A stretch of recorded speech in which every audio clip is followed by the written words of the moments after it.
Monsieur le Premier ministre, hier, Marine Le Pen a réalisé, et avec elle tous ceux qui se pensaient au-dessus des lois, que face à la justice française, il n'existe aucun privilège, aucun passe-droit pour les hommes et les femmes politiques, y compris les plus puissants. En France, la loi doit être la même pour toutes. Le clan Le Pen a volé, le clan Le Pen a été condamné. Jean-Marie Le Pen a mis en place un système organisé pour détourner massivement de l'argent public. Dans les pas de son père, Marine Le Pen a poursuivi, optimisé ce système. Au total, ce sont 4,1 millions d'euros, 4,1 millions d'euros qui ont été détournés pendant 11 ans.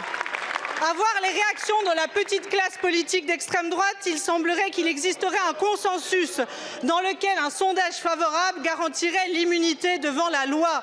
Votre rage devant une décision de justice démontre tout simplement le peu de considération que vous avez pour l'état de droit.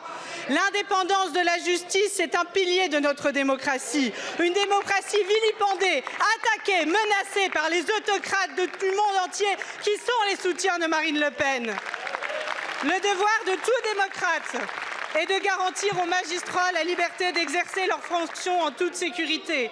En cela, Monsieur le Premier ministre, oui, vous avez réaffirmé votre soutien, mais je déplore que quelques minutes après, vous ayez repris les mensonges de l'extrême droite. Il y a une possibilité d'appel.